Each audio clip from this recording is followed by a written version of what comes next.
ఓం నమో భగవతే రుద్రాయ. చాలా మందికి ఆర్థిక పరమైనటువంటి ఇబ్బందులు ఎక్కువగా ఉంటూ ఉంటాయి.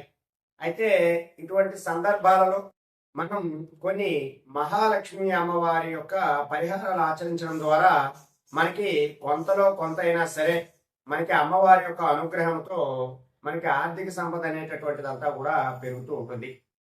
అయితే మనం అమ్మవారికి చేసినటువంటి ఈ పూజలు కానీ పరిహారాల ద్వారా కానీ మనకి ఏదో ఒక రూపంలో అమ్మవారు మనకి సహాయం చేస్తూ ఉంటారు.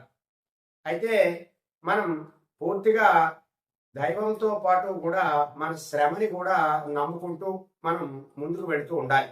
మనం చేసేటటువంటి పనులలో ఎక్కడా కూడా ఎటువంటి ఆటంకము లేకుండా, ఆర్థిక పరమైనటువంటి ఇబ్బందులు కలగకుండా, ఆర్థికంగా అభివృద్ధి చెందడం, మనకి ఉన్నటువంటి సమస్యలు ఏవైతే ఆర్థిక పరమైనటువంటి చిక్కులు సమస్యలు అన్ని కూడా తొలగడానికి మనం ఈ పరిహారం చేసినా సరే చాలా చక్కనైనటువంటి ఫలితాలు అనేటటువంటివి ఉంటాయి. ప్రధానంగా ఈ పరిహారాన్ని మీరు ఏదైనా లక్ష్మీ వారం నాడు మొదలు పెట్టడానికి ప్రయత్నం చేయండి. అది ఏ లక్ష్మీ వారమైనా పర్వాలేదు.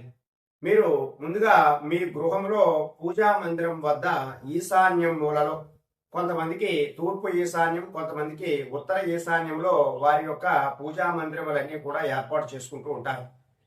అటువంటి సందర్భంలో వారు ఏదైతే తమ పూజా మందిరం ఉంటుందో అక్కడ ఈశాన్య భాగంలో, ప్రధానంగా గృహంలో ఈశాన్యంలో చాలా తక్కువ తేలికపాటి బరువులు ఉంటే ఆ ఇంట్లో ఆర్థిక పరమైనటువంటి కష్టాలు అనేటటువంటివి ఉండవు. ఏదైనా బరువైనటువంటి వస్తువులు లోహముతో గాని ఇనుముతో గాని తయారు చేసినటువంటి వస్తువులను ఈశాన్య మూలలో ఉంచడం ద్వారా ఆ గృహంలో ఉన్న వారికి ఆర్థిక పరమైనటువంటి కష్టాలు అనేటటువంటివి అనేకమైనవి ఉంటాయి.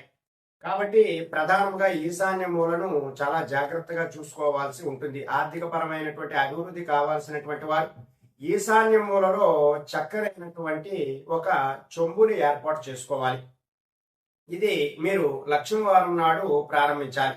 లక్ష్మీవారం నాడు అంటే గురువారం నాడు ప్రారంభించిన తర్వాత మీరు ముందుగా ఈశాన్య మూలను చక్కగా కూడా శుభ్రం చేసుకుని, ఆ ఈశాన్యం మూలలో ఒక పీటను ఏర్పాటు చేసుకుని, ఆ పీట పైన చక్కగా ముగ్గులన్నీ కూడా పెట్టుకుని, ఆ యొక్క పీట మీద ప్రత్యేకంగా అష్టదళ పద్మం ముగ్గుని మనం పెట్టాలి.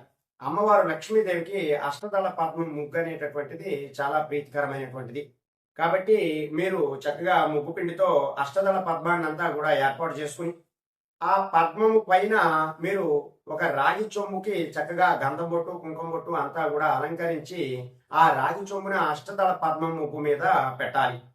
పెట్టిన తర్వాత దానిలో నీళ్లను ఆ యొక్క చొంబు నిండుగా నింపిన తర్వాత దానిలో కొద్దిగా పసుపు కుంకుమ గంధము అలాగే కొద్దిపాటి అక్షంతలను కూడా వేయాలి. ఇప్పుడు నేను చెప్పబోయేటటువంటి ద్రవ్యాలు చాలా ప్రత్యేకమైనటువంటి ద్రవ్యాలు. ఇవి సుగంధ ద్రవ్యాలు. జవ్వాది, పునుగు, అగరు, గోరోజనము, కస్తూరి, అలాగే మీరు ఇంకా కుంకుమ పువ్వును కూడా ఆ నీటిలో వేయాలి. ఇలా మీరు ఈ ప్రత్యేకమైనటువంటి సుగంధ ద్రవ్యాలను ఆ నీటిలో వేయడం ద్వారా అమ్మవారి యొక్క అనుగ్రహం అనేటటువంటిది మనకి ఖచ్చితంగా కలుగుతుంది. ఈ యొక్క ద్రవ్యాలన్నీ కూడా వేసి మీరు అక్కడే 3 రోజుల పాటు ఉంచాలి. గురువారం, శుక్రవారం, శనివారం, ఆదివారం వరకు కూడా అక్కడనే ఉంచి సోమవారం నాడు ఆ యొక్క చెంబుతో ఉన్నటువంటి ఆ ద్రవ్యములన్నీ కూడా మీరు ఎక్కడైనా చెట్టు మొదలలో వేయడం ద్వారా మీకున్నటువంటి ఆర్థిక పరమైనటువంటి సమస్యలన్నీ కూడా తీరిపోయే అవకాశాలు ఎక్కువగా ఉంటాయి. కాబట్టి ప్రధానంగా ఎవరైతే ఆర్థిక పరమైనటువంటి ఇబ్బందులతో బాధపడుతూ ఉంటారో వారు ఈ యొక్క ప్రత్యేకమైనటువంటి పరిహారం ఆచరించడానికి ప్రయత్నం చేయాలి.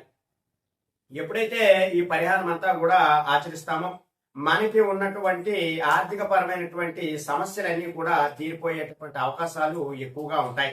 కాబట్టి ఈ యొక్క ఆర్థిక పరమైనటువంటి చిక్కులు ఎక్కువగా ఎవరైతే ఫేస్ చేస్తూ ఉంటారో వారు ఈ పరిహారం అనేటటువంటిది ఆచరించండి.